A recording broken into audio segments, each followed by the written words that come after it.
আমাকে বলো আমি টিএমসি দালাল খোকন দাস 22 জনের কাছ থেকে 5,26,000 টাকা নিয়েছি, অমুক দিনে দিতে বাধ্য থাকবো। শুধু গ্রামবাসী বিন্দুর সামনে বলছেন কথা। বলো বল বল লেখো।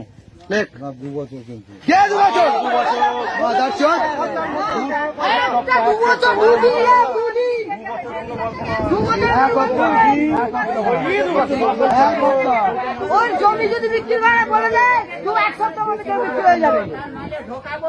যত কথা দিদি কমে কিন্তু বলে বিভিন্ন রকমের সই করছে, 3টে সই কোনো মিল আছে এখানে? না না 2 বছর লেখো, ঘুরে লেখো, 1 সপ্তাহ লেখো, 1 সপ্তাহ লেখো। আর এবার যদি একটা কথা বলো 3 দিন লিখবে। লেখো লেখো লেখো, একটা কথা বললে 3 দিন লিখবে, 1 সপ্তাহের মান বলি। কথাই লেখো।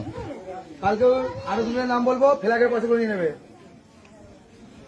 3 দিন এই 2 বছর বলে 3 দিন লেখো, মানে 1 সপ্তাহ লিখবে, 3 দিন লেখো। এবার চালাবো, আমি চালাবো। সান্দনা একটু সব জায়গায় 2 দিন লেখো, তাড়াতাড়ি লেখো। ব্যাংকে থেকে এসে পয়সা নিয়ে চলে গেছি। ব্যাংকে থেকে নাম দিয়ে সিল থেকে নিয়ে গেছি।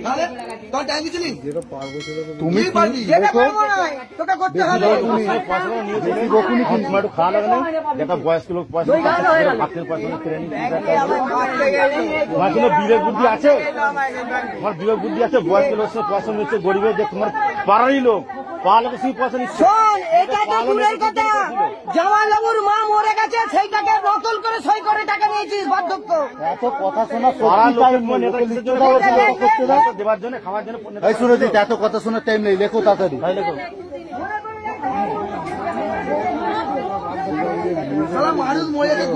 লেখো। আমি 3 দিনের মধ্যে পয়সা দিতে না বাধ্য থাকিলে জমির দলিল তোমাকে দিয়ে দেবো, তোমরা যা ইচ্ছা করে নেবে, আমরা করবো এটা বিক্রি। সবাই পয়সা জাল করেছে, মোট সরে যাবে না। লেখো লেখো, বা তুমি কথা ধার করে আনবে,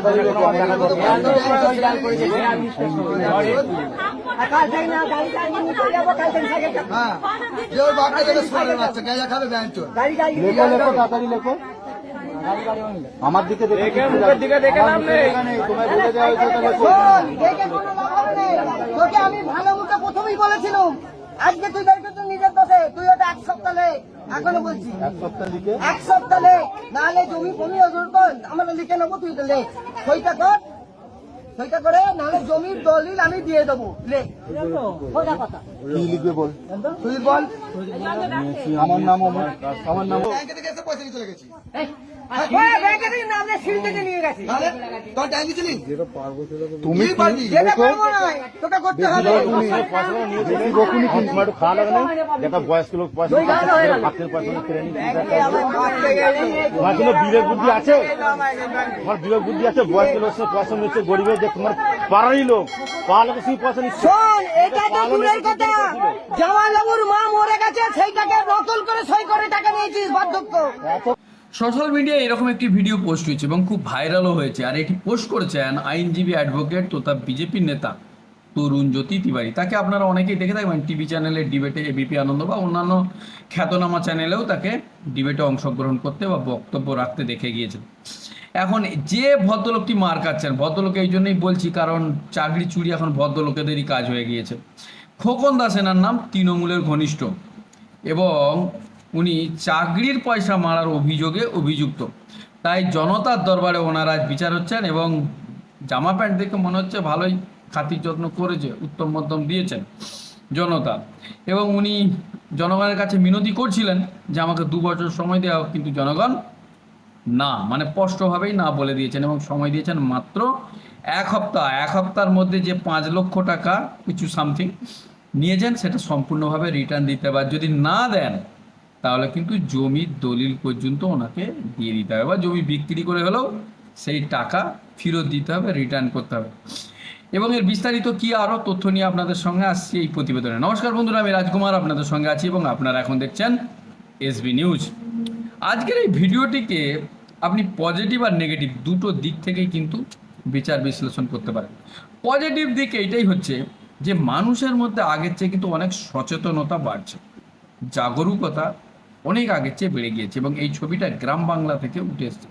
তার মানে পশ্চিমবঙ্গে যে এত গ্রামের পর গ্রাম আছে এবং এত পরিমাণ দুর্নীতি হয়েছে, মানুষ বুঝে গেছে যে সামান্য কিছু ভাতা দিয়ে তাদের পকেট থেকে ঘুরে যে পয়সা নিয়ে নেওয়া হচ্ছে, তাদের পরিশ্রমের পয়সা, মেহনতের পয়সা, মাথার ঘাম পায়ে ফেলে উপার্জনের পয়সা, রক্ত জল করা পয়সা, সেই পয়সা এত সহজে কিন্তু জনতাও বুঝে গেছে হজম করতে দেবে না।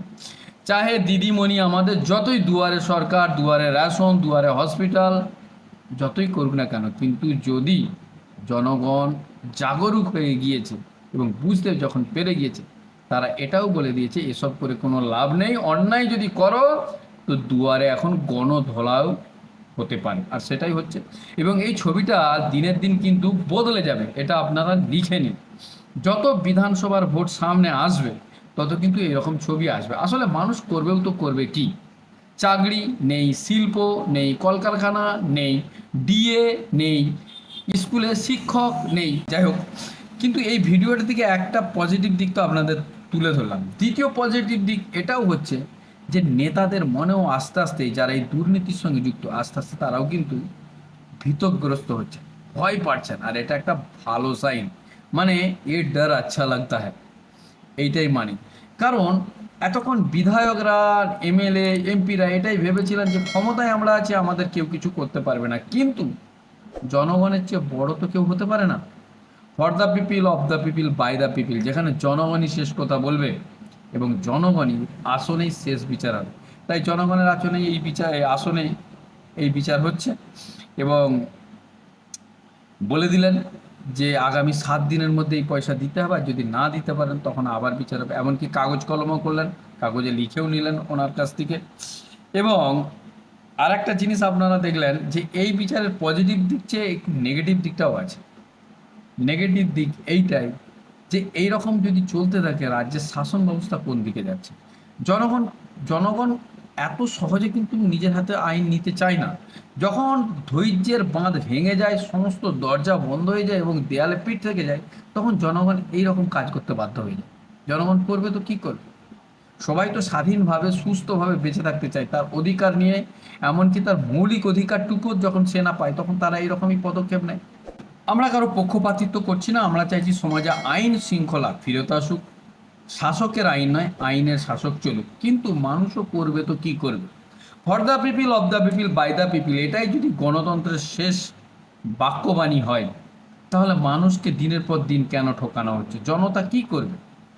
এখন দুর্নীতি দেখতে দেখতে মানুষের দেওয়ালে পিঠ ঠেকে গেছে, তারা বুঝে গিয়েছে এখন যা করতে হবে তাদেরকেই করতে হবে। খোকন দাস তৃণমূলের ঘনিষ্ঠ, যিনি এই চাকরির দেওয়ার নাম করে পয়সা নিয়েছেন।